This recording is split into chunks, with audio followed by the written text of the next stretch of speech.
Hello guys, welcome to the traders arena. So let's see कल indices को किस तरीके से ट्रेड कर सकते हैं और उसके पीछे का लॉजिक क्या है। तो अभी अगर हम मार्केट को देखें तो मार्केट एक ही रेंज में ट्रेड कर रहा है, इसी रेंज में है। तो मार्केट को अभी कहीं ना कहीं जाना है, इधर ही इससे नीचे निकले, इधर ही इसके ऊपर जाए तो बहुत बड़ा टारगेट प्लान नहीं कर सकते। 19,600 तक हम टारगेट प्लान कर सकते हैं, लेकिन अगर नीचे जाता है तो हो सकता है ये लो ब्रेक कर दे और फिर एक कंटिन्यू डाउन साइड एक मोमेंटम चालू हो। तो अगर नीचे के साइड अगर जाता है और क्लोजिंग मिलती है तो फिर हम इसको पोजिशनल लेके जाएंगे। लेकिन अगर ऊपर के साइड जाता है तो फिर हम 19,600 तक ही टारगेट प्लान करेंगे। तो लेट्स सी, अभी देख लेते हैं हम मार्केट में 50 मिनट में इसको किस तरीके से हम ट्रेड करने वाले हैं। Let's see.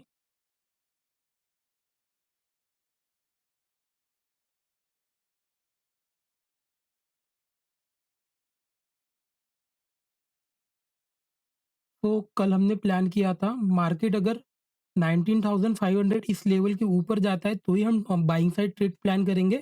हेल्थ मार्केट इस लेवल के नीचे आना चाहिए तभी हम सेलिंग के लिए प्लान करेंगे, लेकिन मार्केट को फिर इस लेवल में ओपन होना चाहिए था। मार्केट गैप अप ओपन हुआ, इसलिए अभी फिर मतलब ये लेवल मैटर नहीं करती। लेट्स सी, वो एक चीज ध्यान में रखना, अगर लेट्स सी समझ जाओ मार्केट अगर कल यहाँ पे ओपन होता है और इस लेवल को निकालता है तो फिर ये मतलब क्या होगा, बहुत लोग फोर्सफुली इसको नीचे लेकर जाएंगे। लेकिन मार्केट अगर लेट्स सी यहाँ पे ऊपर होता है और ये लो क्रॉस भी करता है ना, तो भी मार्केट में इतना पोटेंशियल नहीं रहेगा कि मार्केट नीचे चला जाए। दैट्स व्हाई मार्केट का ओपनिंग इट्स ऑलवेज मैटर, और मार्केट कहाँ ओपन होता है ये हमेशा मैटर करता है। सो लेट्स सी। और मैंने कल एक चीज भी कहा थी, मार्केट अगर इस लेवल पे ओपन होता है, इसके अंदर ही ओपन होता है, देन अगर कुछ प्राइस एक्शन बना के नीचे आता है तो शॉर्ट कर सकते हो। लेकिन कम क्वांटिटी में शॉर्ट करना। मैंने भी यहाँ पे कुछ क्वांटिटी शॉर्ट की थी, अभी स्टिल मेरे पास 19,300 के कॉल शॉर्ट्स है। हो सकता है मार्केट अगर गैप अप ओपन होता है इस लेवल पे तो मैं निकाल दूंगा, बिकॉज मेरा 20-30 पॉइंट का एक एसएल है। और जो कि अगर कल मतलब मार्केट गैप अप ओपन भी होता है तो मैंने ऑप्शन सेल किया हो, तो फिर ये कॉस्ट टू कॉस्ट ही निकल जाएगा। और लेकिन अगर नीचे आता है तो फिर मुझे पूरा प्रॉफिट मिल जाएगा। तो लेट्स सी, अभी देखते हैं इसको मार्केट को हम किस तरीके से ट्रेड करने वाले हैं। लेट्स सी, सिंपल मार्केट को इस लेवल के बीच में ही कहीं ओपन होना चाहिए, इस लेवल के कहीं बीच में ओपन होना चाहिए। देन अगर लो क्रॉस करता है तो हम ट्रेड करेंगे। एक 30 पॉइंट का हमारा एक एसएल रहेगा और 1:2 हमारा एटलीस्ट टारगेट रहेगा। लेकिन अगर हो सकता अगर नीचे जाता है तो हम एक बड़े मोमेंटम के लिए भी प्लान कर सकते हैं, बिकॉज एक अभी एक रेड कैंडल मिल गई, अगर इसको फॉलो थ्रू मिलता है और selling is always fast, you know that. तो फिर अगर मार्केट नीचे आता है तो बहुत फास्टली मार्केट नीचे जा सकता है। बाइंग के लिए अभी स्टिल प्लान नहीं कर सकते। बाइंग के लिए एक ही कंडीशन में प्लान कर सकते हैं, मार्केट को इस लेवल के ऊपर ही ओपन मतलब गैप अप ओपन होना चाहिए, देन ही हम बाइंग के लिए प्लान कर सकते हैं। और बाइंग के लिए एक ही एरिया रहेगा इस एरिया के पास, लेकिन यहाँ पे कुछ प्राइस एक्शन बनना चाहिए इस तरीके से। अगर प्राइस एक्शन बन के डब्ल्यू पैटर्न बन के अगर ऊपर निकलता है तो ही हम बाइंग के लिए यहाँ पे प्लान करेंगे। एल्स हम एग्जैक्टली ओपन हुए बराबर निकाल देता है तो फिर वेट कर जाना, थोड़ा वेट करना एक प्राइस एक्शन का। प्राइस एक्शन अगर मिलता है तो फिर हम बाइंग के लिए प्लान करेंगे, और 19,600 तक हमारा एक टारगेट रहने वाला है सेलिंग के लिए। हमने प्लान कर लिया, इसके नीचे आता है तो ही हम फिर सेलिंग के लिए प्लान करेंगे।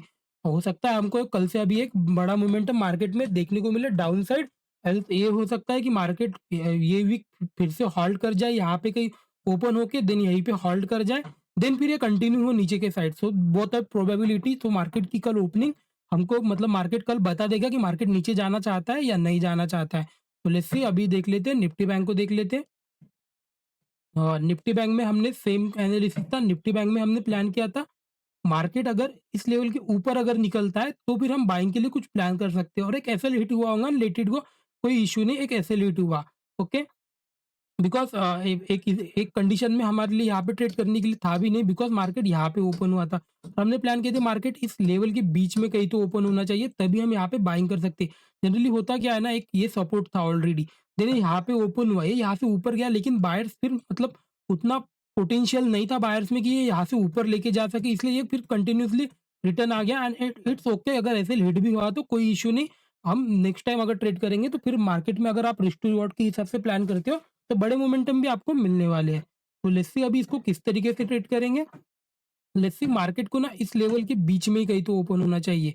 देन अगर ये लो क्रॉस करेगा तो हम फिर ट्रेड के लिए प्लान करेंगे। एक 80 रुपीज़ का हमारा एक एसएल रहेगा और एटलीस्ट 1:2 हमारा टारगेट रहेगा। और हो सकता है यहाँ से अगर हम होल्ड करें तो मार्केट नीचे के साइड जाए, बिकॉज मैं आपको लेट्स सी हम डेली कैंडल पे इसको एक बार देख लेते हैं। अगर आप डेली कैंडल पे देखोगे तो मार्केट एक एग्जैक्टली एक रेजिस्टेंस एरिया के पास आकर ओपन मतलब क्लोज कर रहा है। यहाँ से अगर ये नीचे आता है तो फिर इस लेवल तक हमको मतलब टारगेट मिलने ही वाला, और ये अगर रेजिस्टेंस आप देखोगे तो ये मल्टीपल टाइम रिटेस्ट हो चुका है। देखिए 1 2 टाइम 4 टाइम और ये 5th टाइम, ये 5 टाइम्स यहाँ पे एक रेजिस्टेंस को ये होल्ड कर चुका है। तो यहाँ से अगर नीचे जाता है तो फिर ये कंटिन्यू नीचे आने लग जाएगा। तो लेट्स सी अभी इसको 50 मिनट में देख लेते हैं किस तरीके से हम ट्रेड करने वाले हैं।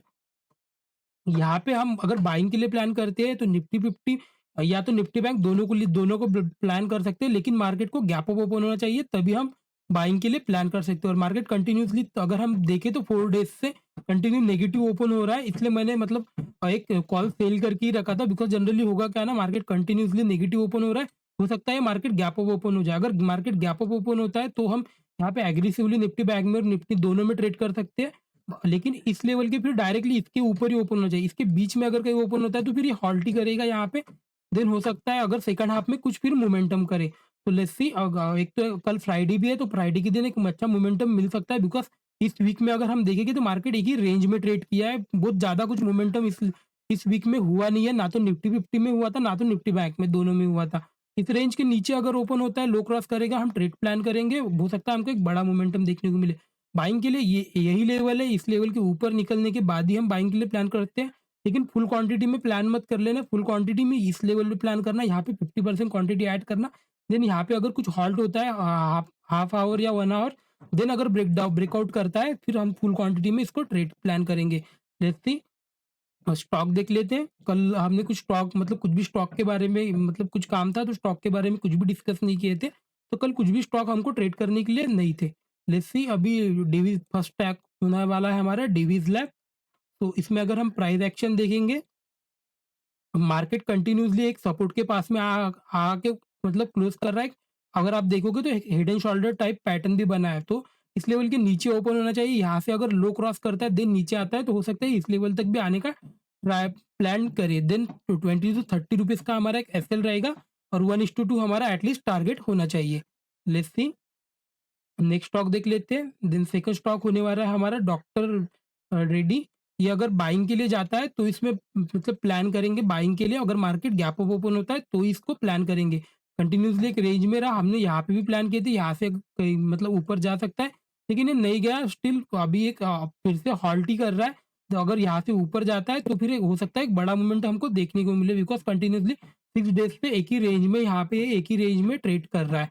तो इस कैंडल के बीच में कहीं ओपन होना चाहिए, एल्स ऊपर के साइड ओपन होना चाहिए, लेकिन गैप अप ओपन नहीं होना चाहिए, तभी हम ट्रेड प्लान करेंगे। हाई क्रॉस करता है हम ट्रेड प्लान करेंगे। हमारा 50-60 रुपीज़ का एक एसएल रहेगा और एटलीस्ट 1:2 हमारा टारगेट रहने वाला है। लेट्स सी, नेक्स्ट स्टॉक देख लेते हैं हमारा। देन हमारा नेक्स्ट स्टॉक है एल-एन-टी। तो इसमें भी हम बाइंग के लिए प्लान करेंगे। मार्केट अगर गैप अप ओपन होता है तो फिर हम इसमें बाइंग के लिए प्लान करेंगे। लेट्स सी, इसको किस तरीके से प्लान करेंगे। अगर आप देखोगे तो एक प्राइस एक्शन बन रहा है, कंटिन्यूअसली एक डब्ल्यू पैटर्न बन रहा है। अगर इसके ऊपर निकलता है तो फिर यहाँ से लेके यहाँ तक एक टारगेट प्रोजेक्ट कर सकते हैं। तो हो सकता है एक बड़ा मोमेंटम इसमें हमको देखने को मिले, लेकिन अच्छी जगह ओपन होना चाहिए। बिकॉज एक नेगेटिव एरिया में ओपन हुआ है तो मार्केट अगर गैप अप बोलता है तो हो सकता है ये भी गैप अप खुले। इस लेवल के ऊपर ही ओपन होना चाहिए तभी हम ट्रेड प्लान करेंगे। अगर हाई क्रॉस करता है तो फिर ट्रेड प्लान करेंगे। 50-20 रुपीज़ का हमारा एक एसएल रहेगा, 1:2 हमारा टारगेट रहेगा रहेगा। हो सकता है हमको एक बड़ा मोमेंटम इसमें देखने को मिल सकता है। सो वीडियो अच्छा लगा तो like and subscribe friend. Thank you so much.